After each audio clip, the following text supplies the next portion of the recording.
मेरी आंखों के सामने पापा मेरे को कहते बुला के कहते मेरे को सांस नहीं आ रही, कहते मेरे को प्रॉब्लम हो रही है सांस आने में। मैं उनको ये कह रहा था, मैं कहा मेरे को पता पापा नहीं आ रही। मैं इतना रिक्वेस्ट किया वहाँ पे, लेकिन किसी ने मेरी बात नहीं सुनी। और 4-4:30 बजे जब पापा की तबीयत बहुत ज़्यादा ख़राब हो गई, पापा ने मेरे को बुलाया। मेरे को कहते अब मेरे से सांस ली ही नहीं जा रही। बहुत कहने के बाद उन्होंने रिपोर्ट दी हमें। 3-3:30 बजे रिपोर्ट आई, जिसके अंदर पापा को कोरोना पॉजिटिव निकला।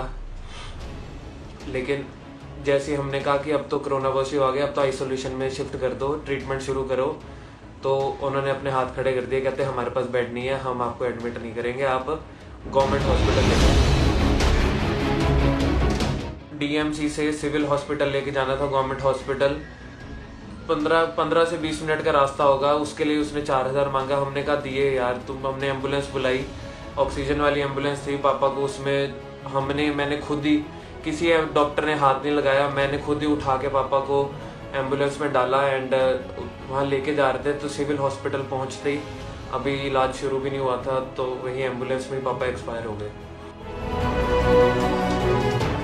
जे ਉਹਦੇ ਕੋਲ 30 ਬੈੱਡ ਦਾ ਇੰਤਜ਼ਾਮ ਹੈਗਾ ਡੀਐਮਸੀ ਦੇ ਕੋਲ, ਸਿਵਲ ਹਸਪੀਟਲ ਕੋਲ ਵੈਂਟੀਲੇਟਰ ਨਹੀਂ ਹੈਗਾ, ਤੇ ਸਾਡੀ ਸਰਕਾਰਾਂ ਕੀ ਕਰਦੀਆਂ ਪਈਆਂ ਹੈਗੀਆਂ। ਉਹ 47 ਸਾਲ ਦੇ ਇੱਕ ਨੌਜਵਾਨ ਬਿਨਾਂ ਕਿਸੇ ਟ੍ਰੀਟਮੈਂਟ ਤੋਂ ਅਣਗਹਿਲੀ ਨਾਲ ਹਸਪੀਟਲਾਂ ਦੀ ਉਹ ਅੱਜ ਪੂਰਾ ਹੋ ਗਿਆ। ਲੁਧਿਆਣਾ ਦੇ ਪੌਸ਼ ਇਲਾਕੇ ਵਿੱਚ ਰਹਿਣ ਵਾਲੇ ਸੰਜੀਵ ਨਾਗਪਾਲ ਦੀ ਬੀਤੇ ਦਿਨੀ ਕੋਰੋਨਾ ਵਾਇਰਸ ਨਾਲ ਮੌਤ ਹੋ ਗਈ, ਜਿਸ ਤੋਂ ਬਾਅਦ ਪਰਿਵਾਰਕ ਮੈਂਬਰਾਂ ਨੇ ਲੁਧਿਆਣਾ ਦੇ ਡੀਐਮਸੀ ਹਸਪਤਾਲ ਅਤੇ ਸਿਵਲ ਸਰਜਨ ਤੇ ਸਵਾਲ ਖੜੇ ਕੀਤੇ ਨੇ, ਜਦੋਂ ਕਿ ਦੂਜੇ ਪਾਸੇ ਸਿਵਲ ਸਰਜਨ ਨੇ ਆਪਣੀ ਸਫਾਈ ਦਿੱਤੀ ਹੈ। ਦੂਜੇ ਪਾਸੇ ਕਾਰੋਬਾਰੀ ਸੰਜੀਵ ਨਾਗਪਾਲ ਦੇ ਪੁੱਤਰ ਨੇ ਫੇਸਬੁੱਕ ਤੇ ਲਾਈਵ ਹੋ ਕੇ ਹਸਪਤਾਲ ਦੇ ਪ੍ਰਬੰਧਾਂ ਦੀ ਪੋਲ ਖੋਲੀ ਹੈ। ਫੇਸਬੁੱਕ ਤੇ ਲਾਈਵ ਹੋਏ ਨੌਜਵਾਨ ਨੇ ਦੱਸਿਆ ਕਿ ਕਿਵੇਂ 5 ਘੰਟੇ ਉਹ ਸਟ੍ਰੈਚਰ ਤੇ ਆਪਣੇ ਪਿਤਾ ਨੂੰ ਪਾ ਕੇ ਡਾਕਟਰਾਂ ਸਾਹਮਣੇ ਬੈੱਡ ਦੀਆਂ ਮਿੰਨਤਾਂ ਕਰਦਾ ਰਿਹਾ, पर डॉक्टरों को तरस नहीं आया। मैं ये वीडियो बनाने की हालत में तो नहीं हूँ, लेकिन आप सबको एक बात बतानी बहुत ज़रूरी थी। 4-5 दिन पहले मेरे फादर एक्सपायर हुए हैं and he was corona positive. ऐसा था कि फ्राइडे से 3-4 दिन पहले उनको फीवर चल रहा था थोड़ा सा, एंड उनकी तबीयत ठीक थी, उनको ब्रीदिंग प्रॉब्लम भी नहीं आ रही थी, नॉर्मल थे, फीवर था हल्का फुल्का, तो दवाई दे रहे थे। और थर्सडे को उनकी तबीयत ज़्यादा ख़राब हुई है, तो मैं उनको लेके गया हूँ हॉस्पिटल, लेकिन किसी हॉस्पिटल ने एडमिट नहीं किया क्योंकि कोरोना का टेस्ट नहीं करवाया था। तो वो कहते कि कोरोना का टेस्ट करवाओ फिर एडमिट करेंगे। तो मैं थर्सडे को शाम को डीएमसी, यहाँ पे एक हॉस्पिटल है दयानंद मेडिकल कॉलेज, सबसे बड़ा प्राइवेट हॉस्पिटल है, मैं वहाँ पे लेके गया पापा को एंड वहाँ पे उनका टेस्ट करवाया कोरोना का। वो कहते कि 4 घंटे तक रिपोर्ट आ जाएगी या फिर अगले दिन सुबह 12 बजे तक। तो मैं लेके उनको घर आ गया उसके बाद, क्योंकि उनकी तबीयत तब सही थी, मेरे से बात कर रहे थे प्रॉपर। एंड फ्राइडे को सुबह उनकी तबीयत ज़्यादा ख़राब होगी एंड मेरे को एकदम से उनको डीएमसी दोबारा लेके जाना पड़ा, बिकॉज उनसे सांस नहीं ली जा रही थी उसके बाद। तो मैं सुबह 10 बजे वहाँ लेके पहुँच गया हूँ पापा को। मैं वहाँ पे डीएमसी में मैंने कहा कि ऐसे पापा को सांस नहीं ली जा रही। उन्होंने इमरजेंसी के बाहर ही एक डिवाइस होता है ऑक्सीमीटर, उससे ब्रीदिंग चेक की पापा की, तो वो आ रही थी 40। मतलब नॉर्मल एक इंसान में मतलब 99-100 इतनी होनी चाहिए ऑक्सीजन लेवल, एंड 90 से नीचे जाए तो ऑक्सीजन देनी पड़ जाती है एंड 60 से नीचे डेंजर होता है। तो पापा की आ रही थी 40 ऑक्सीजन मास्क लगाने के बाद। मैंने बहुत रिक्वेस्ट करने के बाद उन्होंने मेरे से ऑक्सीजन मास्क परचेज करवाया एंड इमरजेंसी के बाहर ही स्ट्रेचर के ऊपर पापा को वहाँ पे उन्होंने लेटा दिया एंड वहाँ पे उनको मास्क ऑक्सीजन का लगा दिया एंड तब भी उनको ऑक्सीजन आ रही थी सिर्फ 40। मैंने बहुत रिक्वेस्ट की डीएमसी वालों से कि एडमिट कर लो, लेकिन वो कहते जब तक रिपोर्ट नहीं आएगी कोरोना की तब तक हम कुछ भी नहीं कर सकते, पेशेंट को हाथ भी नहीं लगा सकते। मेरी आंखों के सामने पापा से सांस नहीं ली जा रही थी बिल्कुल भी।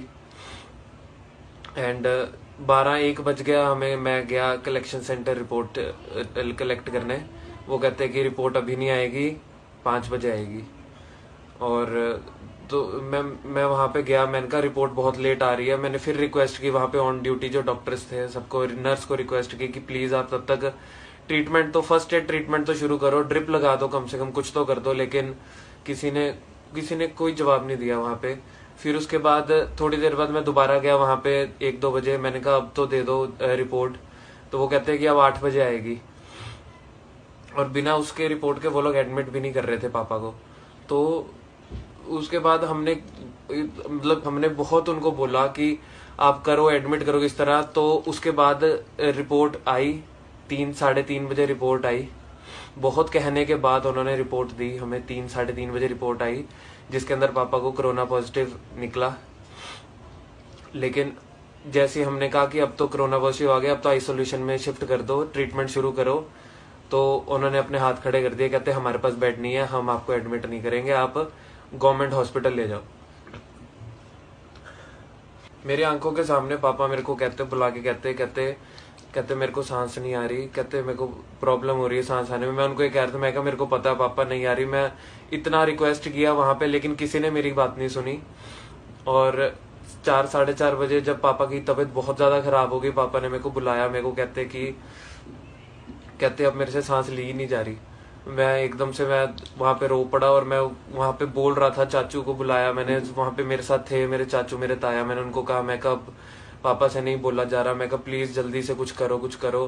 एट द एंड डीएमसी वालों ने हमें नहीं एंट्री दी वहां पे, ना एडमिट किया। मैंने एम्बुलेंस बुलाई, मेरे को एम्बुलेंस भी अरेंज नहीं, मैं रिक्वेस्ट करा, मैं क्या एम्बुलेंस अरेंज करवा दो, मैं किसी और हॉस्पिटल ले जाता हूँ। मैंने फोन पे सारे हॉस्पिटल्स पे पूछ लिया, यहाँ पे फोर्टिस हॉस्पिटल है, सीएमसी है, और भी बहुत बड़े हॉस्पिटल्स हैं, अपोलो है, तो सब पे फोन करके पूछ लिया। कहते हमारे पास बेड ही नहीं है, हमारे पास मत लेके आना। सबने यही जवाब दिया। मुझे पता वहां पे मेरी क्या हालत थी, और मैं एम्बुलेंस भी मैंने अपने फोन से बुक करवाई। एम्बुलेंस प्राइवेट एम्बुलेंस थी, डीएमसी से सिविल हॉस्पिटल लेके जाना था, गवर्नमेंट हॉस्पिटल। 15 से 20 मिनट का रास्ता होगा, उसके लिए उसने 4000 मांगा। हमने कहा दिए यार तुम। हमने एम्बुलेंस बुलाई, ऑक्सीजन वाली एम्बुलेंस थी पापा को। उसमें मैंने खुद ही, किसी डॉक्टर ने हाथ नहीं लगाया, मैंने खुद ही उठा के पापा को एम्बुलेंस में डाला। एंड वहां लेके जा रहे थे, तो सिविल हॉस्पिटल पहुंचते ही, अभी इलाज शुरू भी नहीं हुआ था, तो वही एम्बुलेंस में पापा एक्सपायर हो गए। और सब इतना पैसा होने के बावजूद भी पापा ने सारी उम्र कमाया है, हमारे लिए कमाया है, एंड हम उनका ट्रीटमेंट तक नहीं करा पाए। मैं इस बात से हैरान हूँ, पापा को बेड ही नहीं मिला, ये कभी सोचा ही नहीं था। यहाँ पे मैं इसलिए ये वीडियो बना रहा हूँ ताकि आपको बता दूं कि लुधियाना में कोई सिस्टम नहीं है। यहाँ पंजाब में बोल तो रहे हैं कि हम बेड्स प्रोवाइड कर रहे हैं, लेकिन ऐसा कुछ भी नहीं है। यहाँ पे कोई सिस्टम नहीं है। मैंने बहुत पेशेंट्स देखे वहां पे, ऐसे ही पड़े हुए हैं, किसी का कोई ध्यान नहीं रख रहे। मैं अब आपसे बस ये अभी पूरे हमारे घर को भी क्वारंटाइन किया हुआ है, हम सबके टेस्ट हुए हैं, क्योंकि मैं फादर के बिल्कुल डायरेक्ट कांटेक्ट में था। पॉजिटिव आने के बाद भी पापा को मैं तो अकेला छोड़ नहीं सकता था, क्योंकि कोई भी डॉक्टर पास नहीं आ रहा था, तो मैं ही पापा के पास था। तो अभी हम सबके टेस्ट दिए हुए हैं, 2 दिन हो गए हैं, हमारी भी रिपोर्ट्स नहीं आई हैं अभी तक। और मैं आप सबको बस यही इसलिए वीडियो बना रहा हूँ, मैं आप सबको यही कहना चाहता हूँ कि यहाँ कोई सिस्टम नहीं है। यहाँ पे आप अगर बीमार पड़ जाते हो तो आपको बेड नहीं मिलेगा। और डीएमसी वालों ने, डीएमसी मैं आपको एक रिक्वेस्ट करता हूँ, लुधियाना में जितने भी लोग हैं, डीएमसी बिल्कुल मत जाना। डीएमसी वालों को कोई परवाह नहीं है आपकी लाइफ की, हम कीड़े मकोड़े उनके लिए।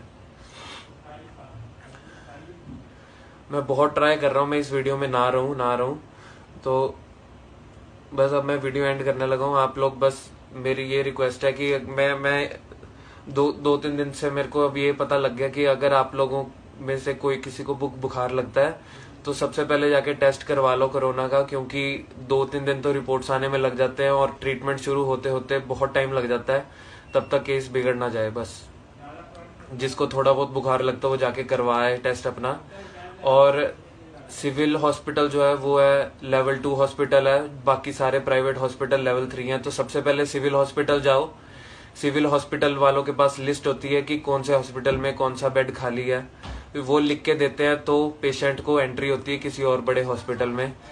तो ये सिस्टम किसी को नहीं पता, ना कोई अवेयर कर रहा है, तो आप लोग रश कर सकते हो सबसे पहले सिविल हॉस्पिटल। मशीनरी वहां पे नहीं है, वेंटिलेटर वहां पे नहीं है, मेरे को पता है, लेकिन आप लोग अगर पैसा है, अप्रोच है, तो आप लोग सिविल हॉस्पिटल में से लिखवा सकते हो कि किसी बड़े हॉस्पिटल रिकमेंड कर दें, तो फिर वो भेज देते हैं। बाकी जितना आप लोग प्रिकॉशन ले सकते हो, ये कोरोना कोई मजाक नहीं है। अब तो हमारे साथ ही बीत गई ये चीज़। ਸਿੰਪਲ ਪਰਿਵਾਰ ਰਹਿੰਦਾ ਹੈ ਤੇ ਸਾਨੂੰ ਸਵੇਰੇ ਪਤਾ ਲੱਗਿਆ ਉਹਨਾਂ ਨੂੰ ਹਸਪੀਟਲ ਲੈ ਕੇ ਗਏ, ਡੀਐਮਸੀ ਹਸਪੀਟਲ ਵੀ ਉਹਨਾਂ ਦੀ ਤਬੀਅਤ ਢਿੱਲੀ ਹੈਗੀ ਹੈ। ਉਹਨਾਂ ਨੂੰ ਕਿਤੇ ਪਰਸੋਂ ਸ਼ਾਮ ਨੂੰ ਬੁਖਾਰ ਚੜਿਆ ਹੋਣਾ ਹੈਗਾ ਤੇ ਕੱਲ ਉਹਨਾਂ ਥੋੜਾ ਸਾਹ ਔਖਾ ਹੋਣਾ ਸ਼ੁਰੂ ਹੋਇਆ। ਇਹਨਾਂ ਨੇ ਕੱਲ ਉਹਨਾਂ ਨੇ ਡੀਐਮਸੀ ਜਾ ਕੇ ਟੈਸਟ ਦਿੱਤਾ ਆਪਣਾ ਤੇ ਅੱਜ ਮੈਨੂੰ ਸਵੇਰੇ ਪਤਾ ਲੱਗਿਆ ਉਹ ਡੀਐਮਸੀ ਪਹੁੰਚੇ ਹੋਏ ਤੇ ਉਹ ਕਹਿੰਦੇ ਵੀ ਸਾਹ ਨਹੀਂ ਆ ਰਿਹਾ ਹੈਗਾ ਮੈਨੂੰ। ਤੇ ਡਾਕਟਰਾਂ ਨੇ ਗੁਜ਼ਾਰਿਸ਼ ਕੀਤੀ ਐਮਰਜੈਂਸੀ ਸੀਗੀ, ਐਮਰਜੈਂਸੀ ਉਹਨਾਂ ਨੂੰ ਐਡਮਿਸ਼ਨ ਮਿਲੀ ਨਹੀਂ ਵੀ ਪਹਿਲਾਂ ਕੋਵਿਡ ਦੀ ਰਿਪੋਰਟ ਵੇਟ ਕਰ ਲਈਏ। ਮੈਂ ਦੇਖਿਆ ਉਹਨੇ ਪਰਚੀ ਤੇ ਕੋਵਿਡ ਦੀ ਰਿਪੋਰਟ ਲਿਖੀ 12:50 ਹੈਗੀ, ਇਹਨਾਂ ਨੂੰ 3 ਵਜੇ ਮਿਲੀ ਹੈ। ਇਹਨਾਂ ਦੇ ਕਹਿਣ ਦੇ ਬਾਵਜੂਦ ਬਾਰ-ਬਾਰ ਗੁਜ਼ਾਰਿਸ਼ ਕਰਨ ਦੇ ਬਾਵਜੂਦ ਕਿ ਮੈਨੂੰ ਸਾਹ ਔਖਾ ਆ ਰਿਹਾ ਹੈਗਾ ਜੀ, ਸਾਹ ਮੇਰੇ ਕੋਲ ਨਹੀਂ ਲਿੱਤਾ ਜਾ ਰਿਹਾ। ਡਾਕਟਰਾਂ ਨੇ ਇਹਨਾਂ ਨੇ ਪੁੱਛਗਿੱਛ ਨਹੀਂ ਕੀਤੀ, ਡਾਕਟਰਾਂ ਨੇ ਇਹਨਾਂ ਦਾ ਇਲਾਜ ਬਿਲਕੁਲ ਨਹੀਂ ਕੀਤਾ ਉੱਥੇ। ਐਸੀ ਮਨ ਪਾਇਓ ਕਹਿੰਦੇ ਤੁਸੀਂ ਇੱਥੋਂ ਨਹੀਂ ਲੈ, ਸਾਡੇ ਕੋਲ ਬੈੱਡ ਹੀ ਖਾਲੀ ਹੈ ਨਹੀਂਗਾ। ਸਾਨੂੰ ਪਤਾ ਲੱਗਿਆ ਵੀ ਉਹਨਾਂ ਕੋਲ ਸਿਰਫ 30 ਬੈੱਡ ਹੈਗੇ ਆ। ਮੈਂ ਪੁੱਛਣਾ ਚਾਹੁੰਦਾ ਹਾਂ, ਇੱਡਾ ਵੱਡਾ ਹਸਪੀਟਲ ਹੈਗਾ ਲੁਧਿਆਣੇ ਸ਼ਹਿਰ ਦਾ, ਸਰਕਾਰ ਦੀ ਅਰਬਾਂ ਰੁਪਏ ਦੀ ਜ਼ਮੀਨ ਦੇ ਉੱਤੇ ਜਿਹੜਾ ਚੱਲਦਾ ਪਿਆ ਹੈ, ਉਹ ਸਿਰਫ 30 ਬੈੱਡ ਕੋਵਿਡ ਪੇਸ਼ੈਂਟ ਲਈ ਰੱਖੇ ਆ। ਉਹਨਾਂ ਨੇ ਕਿਹਾ ਇਹਨੂੰ ਸਿਵਲ ਹਸਪੀਟਲ, ਜੋ ਦੁੱਖ ਦੀ ਗੱਲ ਤਾਂ ਇਹ ਵੀ ਅਸੀਂ ਸਿਵਲ ਹਸਪੀਟਲ ਫੋਨ ਕੀਤਾ, ਸਿਵਲ ਸਰਜਨ ਸਾਹਿਬ ਨਾਲ ਗੱਲ ਕੀਤੀ, ਕਹਿੰਦੇ ਸਾਡੇ ਕੋਲ ਤਾਂ ਵੈਂਟੀਲੇਟਰ ਹੀ ਹੈ ਨਹੀਂਗਾ। ਸਾਡੀ ਸਰਕਾਰ ਕਹਿੰਦੀ ਹੈ ਵੈਂਟੀਲੇਟਰ ਦੀ ਕੋਈ ਕਮੀ ਨਹੀਂ, ਕਿਸੇ ਪਾਸੇ ਕੋਈ ਔਖਾ ਨਹੀਂ ਹੈ, ਤਾਂ ਸਾਡੇ ਸਿਵਲ ਹਸਪੀਟਲ ਵੈਂਟੀਲੇਟਰ ਵੀ ਹੈਗੀ। ਜੇ ਉਹਦੇ ਕੋਲ 30 ਬੈੱਡ ਦਾ ਇੰਤਜ਼ਾਮ ਹੈਗਾ ਡੀਐਮਸੀ ਦੇ ਕੋਲ, ਸਿਵਲ ਹਸਪੀਟਲ ਕੋਲ ਵੈਂਟੀਲੇਟਰ ਨਹੀਂ ਹੈਗਾ, ਤੇ ਸਾਡੀ ਸਰਕਾਰਾਂ ਕੀ ਕਰਦੀਆਂ ਪਈਆਂ ਹੈਗੀਆਂ। ਉਹ 47 ਸਾਲ ਦੇ ਇੱਕ ਨੌਜਵਾਨ ਬਿਨਾਂ ਕਿਸੇ ਟ੍ਰੀਟਮੈਂਟ ਤੋਂ ਅਣਗਹਿਲੀ ਨਾਲ ਹਸਪੀਟਲਾਂ ਦੀ ਉਹ ਅੱਜ ਪੂਰਾ ਹੋ ਗਿਆ।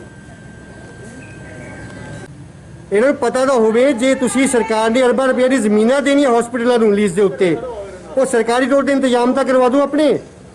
30 ਬੈੱਡ ਹੁੰਦੇ ਕੀ ਹੈ ਜੀ ਏਡੇ ਵੱਡੇ ਸ਼ਹਿਰ ਲਈ? ਰੋਜ਼ ਲੁਧਿਆਣੇ ਸ਼ਹਿਰ 'ਚ 100-150 ਪੇਸ਼ੈਂਟ ਨਿਕਲਦਾ ਪਿਆ।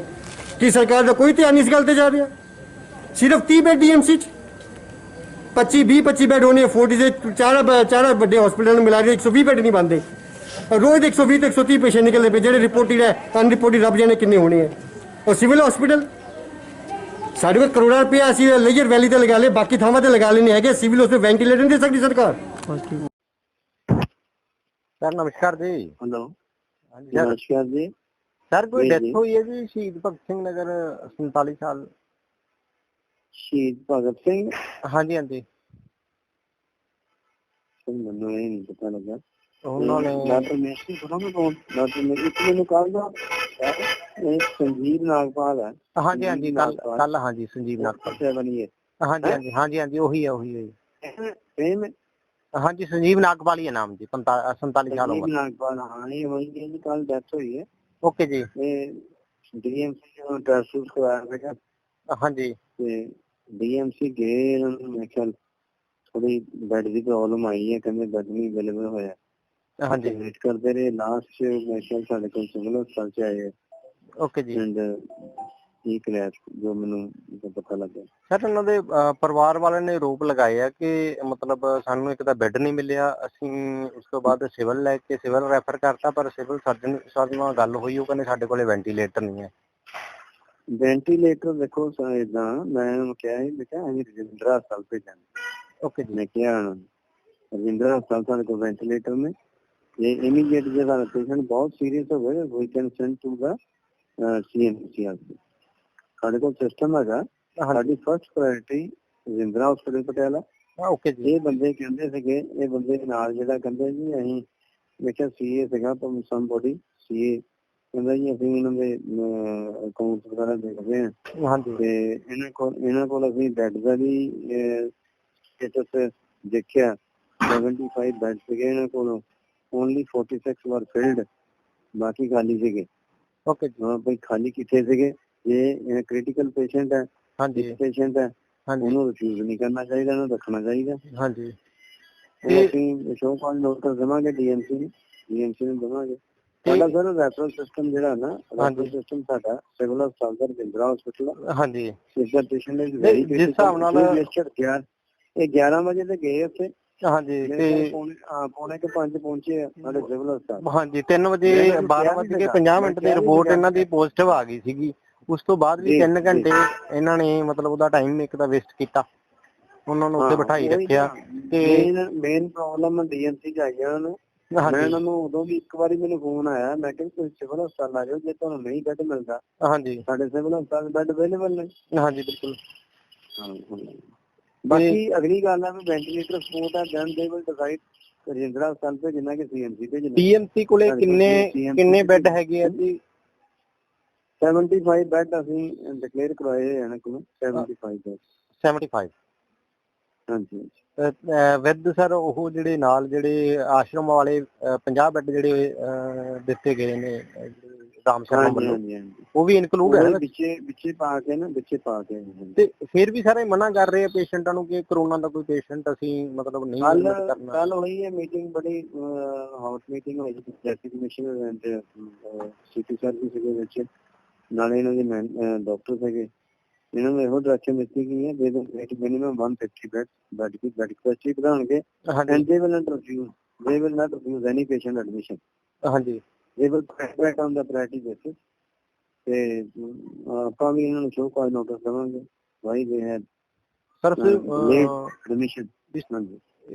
ਜਿਹੜੀ ਕਾਰਵਾਈ ਇਹਦੇ ਤੇ ਕੀ ਹੋਊਗੀ? ਸਿਰਫ ਸ਼ੋਅ ਕਾਜ਼ ਜਿਹੜਾ ਨੋਟਿਸ ਦਿੱਤਾ ਜਾਊਗਾ ਜਾਂ ਉਸ ਤੋਂ ਸ਼ੋਅ ਕਾਜ਼ ਨੋਟਿਸ ਮੈਂ ਤੇ ਮੈਡੀਕਲ ਮੈਨੇਜਮੈਂਟ ਜਾਊਂਗਾ। ਹਾਂਜੀ ਓਕੇ ਜੀ। ਹਾਂਜੀ, ਤੇ ਕੋਈ ਜੁਰਮਾਨੇ ਦਾ ਵੀ ਇਹਦੇ ਚ ਹੈਗਾ ਸਰ ਪ੍ਰਾਵਧਾਨ? ਕਿਉਂਕਿ ਇੱਕ ਡੈਥ ਹੋਈ ਹੈ ਸਰ, ਵੱਡੀ ਗੱਲ ਇਹਦੇ ਚ ਇਹ ਹੈ ਕਿ ਇੱਕ 47 ਸਾਲਾ ਬੰਦੇ ਦੀ ਡੈਥ ਹੋ ਗਈ ਜੀ। ਉਹ ਵੀ ਸਿਰਫ ਹਸਪਤਾਲ ਦੀ ਕੋਈ ਵੀ ਨਹੀਂ ਹੋਣੀ ਚਾਹੀਦੀ, ਕੋਈ ਵੀ ਨਹੀਂ ਹੋਣੀ ਚਾਹੀਦੀ। ਪਰ ਇਹ ਵੀ ਲੋਕੀ ਉੱਥੇ ਅੜੇ ਰਹੇ ਨਾ, 5 ਘੰਟੇ ਉੱਥੇ ਬੜੇ ਰਹੇ। ਤੁਸੀਂ ਆਸੇ ਪਾਸੇ ਚੱਲ ਜਾਓ, ਤੇਰਾ ਸੋ ਮੈਨੀ ਹਸਪੀਟਲ, ਸਿਵਲ ਹਸਪਤਾਲ ਦਾ ਮੈਨੂੰ ਨੂੰ ਕਿਹਾ ਤੇ ਸਿਵਲ ਹਸਪਤਾਲ ਉੱਥੇ ਬੈੱਡ ਹੈਗੇ, ਆਕਸੀਜਨ ਹੈਗੀ, ਸਭ ਕੁਛ ਹੈਗਾ। ਐਕਸੈਪਟ ਵੈਂਟੀਲੇਟਰ, ਕਿਉਂਕਿ ਵੈਂਟੀਲੇਟਰ ਸਾਡੇ ਸੀਐਮਸੀ ਵੀ ਲੱਗੇ ਆ। ਜੇ ਬਿਲਕੁਲ ਕ੍ਰਿਟੀਕਲ ਪੇਸ਼ੈਂਟ ਹੋਏ ਤੇ ਅਸੀਂ ਸੀਐਮਸੀ ਤੇ ਹੀ ਦੇਈਦਾ। ਹਾਂਜੀ। ਤੇ ਜੇ ਪਟਿਆਲੇ ਪਹੁੰਚਣਾ ਹੋਵੇ ਪਟਿਆਲੇ, ਫਸਟ ਪ੍ਰੈਫਰੈਂਸ ਪਟਿਆਲੇ। ਕੋਈ ਪਟਿਆਲਾ ਸਾਡਾ ਬਿਲਕੁਲ ਫ੍ਰੀ। ਹਾਂ, ਬਿਲਕੁਲ ਫ੍ਰੀ ਆ ਉਹਦਾ। ਤੇ ਸਰ ਇਹਦੇ ਤੇ ਕਦ ਤੱਕ ਇਹਨਾਂ ਨੂੰ ਨੋਟਿਸ ਜਾਰੀ ਹੋ ਜਾਊਗਾ ਜੀ? ਭੇਜਤਾ ਜੀ, ਨੋਟਿਸ ਭੇਜ ਦਿੱਤਾ ਹੈ। ਠੀਕ ਹੈ, ਤੇ ਕਿੰਨੇ ਦਿਨਾਂ ਚ ਇਹਨਾਂ ਨੇ ਸਰ ਜਵਾਬ ਦੇਣਾ ਹੁੰਦਾ ਉਹਦਾ? within 2 days। ਅਜੀਤ ਦੇ ਲਈ ਲੁਧਿਆਣਾ ਤੋਂ ਰੁਪੇਸ਼ ਕੁਮਾਰ ਦੀ ਰਿਪੋਰਟ। ਵਧੇਰੇ ਖਬਰਾਂ ਦੇ ਲਈ ਤੁਸੀਂ ਬਣੇ ਰਹੋ ਅਜੀਤ ਵੈਬ ਟੀਵੀ ਦੇ ਨਾਲ। ਦੇਸ਼ ਦੁਨੀਆ ਤੇ ਕਰੋਨਾ ਮਹਾਮਾਰੀ ਦਾ ਅਸਰ। ਇਹ ਜ਼ਰੂਰੀ ਹੈ ਕਿ ਤੁਹਾਨੂੰ ਮਿਲੇ ਸਹੀ ਜਾਣਕਾਰੀ ਅਤੇ ਪਤਾ ਹੋਵੇ ਸੱਚੀ ਖਬਰ।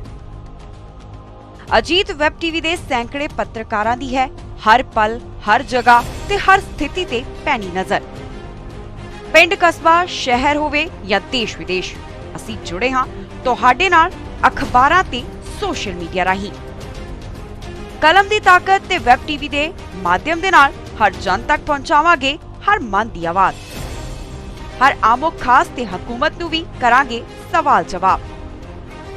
ਆਪ ਨਹੀਂ ਤਾਂ ਪਹੁੰਚੇਗੀ ਸਾਡੀ ਵੀਡੀਓ ਕਾਲ। ਅਫਵਾਹਾਂ ਤੋਂ ਬਚੋ ਅਤੇ ਸੱਚੀਆਂ ਤੇ ਸਹੀ ਖਬਰਾਂ ਦੇ ਲਈ ਜੁੜੇ ਰਹੋ ਅਜੀਤ ਵੈਬ ਟੀਵੀ ਦੇ ਨਾਲ।